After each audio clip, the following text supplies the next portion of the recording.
बिज़बो को सब्सक्राइब करें और इस बेल आइकन को दबाएं और घिसी पिटी खबरों को देखें मजेदार कहानियों में।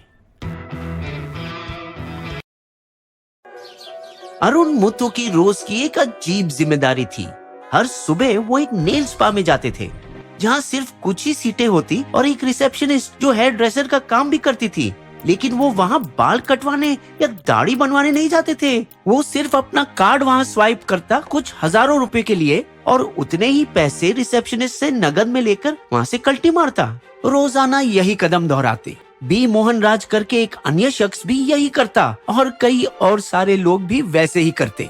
जून 2020 और अगस्त 2021 के बीच नेल आर्टिस्ट्री नाम एक सलून पूरे 21 करोड़ रुपए इकट्ठा किए ऐसे दिखावटी लेन देनों से। सिर्फ नेल आर्टिस्ट्री ही नहीं, 4 और ऐसे फर्जी बिजनेस और 5 बैंक खाते खोले गए जिनमें इसी तरीके से करोड़ों रुपए जमा किए गए। इन सब के पीछे एक ही शख्स था, सुकेश चंद्रशेखर और उनकी पत्नी लीना पाउलोस। आर्थिक अपराध एजेंसी द्वारा दायर चार्जशीट के तहत उन्होंने धोखाधड़ी से पाए गए अपने काले धन को इसी तरह से सफेद में बदला। फिलहाल सितंबर 2021 से दोनों का आजकल का नया पता दिल्ली के मंदोली जेल में है। लेकिन ये एक दूसरे अपराध के लिए रैनबैक्सी के पिछले मालिकों के परिवार से 200 करोड़ रुपए जबरन वसूली का, जिस स्टोरी को बिज़बो पिछले साल में बहुत डिटेल में कवर किया था, जरूर देखिए उसे। जबकि पुलिस का दावा है कि ओजाक एक नेटफ्लिक्स शो से चंद्रशेखर और लीना को ये आइडिया आया, मगर दरअसल बात ये है कि भारत में ये लंबे अरसे से होता आ रहा है, जहां फैंसी सैलून जिनके अक्सर मालिक ज्यादातर प्रॉपर्टी डीलर होते हैं, इसी तरीके का इस्तेमाल करके अपने काले धन को सफेद में बदला किया करते हैं। कई नेताओं के पास भी अपने जिलों में होटलें हैं, ताक झांक करने वाली नजरों से बहुत दूर, जहां यही तरीका अपनाया जाता है। एक प्रसिद्ध महिला पॉलिटिशियन बिना टैक्स भरे करोड़ों रुपए कमाती है अपने खेत में बैंगन उगाकर, जबकि बाकी किसान का इस धंधे से बस साधारण मुनाफा ही होता है। एक नामी राजनेता का अखबार पिछले साल 12 करोड़ का मुनाफा दिखाया, जबकि वो इतना बिकता तक नहीं। जैसे ही अधिकारियों ने सुकेश चंद्रशेखर से मकोका के तहत पिछले जुर्म के बारे में पूछताछ की, ये सामने आया कि उस दौरान कई छोटी एक्ट्रेस उनसे हाई सिक्योरिटी तिहाड़ जेल में मिलने आई थी, जिनमें से बड़े अच्छे लगते हैं फेम की चाहत खन्ना भी थी, बिग बॉस 14 की कंटेस्टेंट निकी तंबोली और हिंदी और तेलुगु फिल्म अभिनेत्री सोफिया सिंह। जबकि चाहत का ये दावा है कि उनके पैर ठंडे पड़ गए जब एक बार उसे धोखाधड़ी से जेल के अंदर सुकेश से मिलवाया गया। बाकी 2 उससे जेल में 2 बार मिली। वैसे जेल में भी सुकेश की जिंदगी कोई 5 स्टार से कम नहीं थी। उनके सेल रूम के फर्श पर कालीन थी, बैठने के लिए एक सोफा और recliner chair, portable AC, fridge, कई लैपटॉप और यहाँ तक कि ब्रांडेड लग्जरी बैग भी थे। वो जैसा चाहता वैसे कपड़े पहनता, अक्सर फैंसी शर्ट जिस पर परफ्यूम छिड़कता, गले में सोने की चेन और कलाई में ब्रांडेड घड़ियां।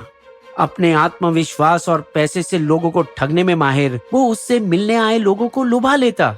हाय, मैं शेखर रेड्डी, जय जयललिता का भतीजा और 3 फेमस दक्षिण भारतीय टीवी चैनलों का मालिक, वहाँ बैठे उन्हें रोल ऑफर करता। मैं एक फिल्म बना रहा हूँ, हाँ, यहाँ अंदर से। मैं जल्द ही यहाँ से बाहर निकलने वाला हूँ। कोई ईवीएम छेड़छाड़ का मामला है, आप तो जानते हैं, ये सब तो होता रहता है।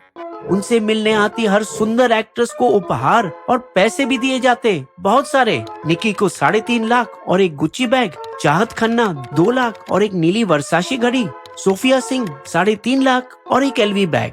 ये भी खुलासा हुआ कि जेल परिसर के अंदर आते हुए इन तीनों की तलाशी तक नहीं ली गई, ना ही उनसे पहचान की कोई आईडी मांगी गई। इतना कि कभी कभी खुद पुलिस वाले एक्ट्रेस को सेल तक ले आते।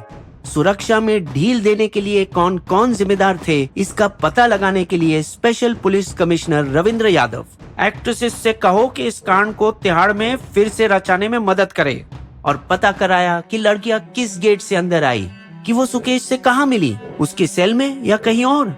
कभी कभी इस कांड को छिपाने के लिए सीसीटीवी कैमरों पर कपड़ा लटका दिया जाता, और ये सब इसीलिए हो पाया क्योंकि उसके पास इतने पैसे थे कि उसने जेल अधिकारियों पर करोड़ों रुपए लुटाए। जेल की सुरक्षा से छेड़छाड़ की गई। तिहाड़ जेल के 6 अधिकारियों को गिरफ्तार किया जा चुका है। क्या कमिश्नर की कोशिशों से सिर्फ इतना ही निकला? क्या जांच से सिर्फ आंखें धुलवाई गई? कोई जानकारी नहीं दी गई कि कितनी रिश्वत खाए थे सब। क्या गिरफ्तार पुलिस कर्मियों से कुछ रकम बरामद हुई? ये अधिकारी किस रैंक के थे और अभी लॉकअप में हैं या सिस्टम में कहीं और धकेले गए? क्या सुरक्षा के नए तरीके अपनाए गए या कोई सुरक्षा प्रणाली को मजबूत किया गया ताकि ऐसे कांड फिर से न हो? वैसे इसमें कोई शक नहीं कि शोबिस के ठाट बाट और सुंदर चेहरों के मोह में सुकेश इसका हिस्सा बनने के लिए बेताब थे। उसने अपना आत्मविश्वास बनाया और ठगने के तरीके को धार दी छोटे मोटे सितारों को झूठ बोलकर लुभाने से। ऐसी कई कोशिशों के बाद आखिरकार जैकलीन का साथ पाकर उसने जैकपॉट जीता। न्यूज 18 के मुताबिक एक्ट्रेस ने EOW के सामने कबूल किया, मैं 6 महीने तक सुकेश के साथ सीरियस रिलेशनशिप में थी।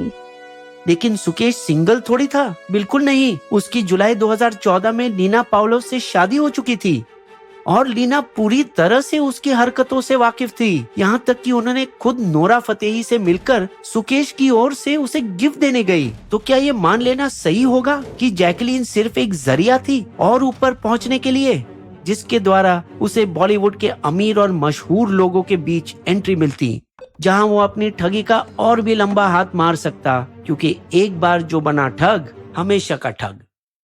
बिस्बो की शायरी, कैसे काले धन को बनाना सफेद, कैसे खूबसूरती को करना कैद, जेल में भी ठगने पर ना लगी कोई रोक, जैसे दिल्ली पुलिस को बनाया एक जोक। हमारे वीडियो कंटेंट की सोर्सेज आपको डिस्क्रिप्शन में मिलेंगे।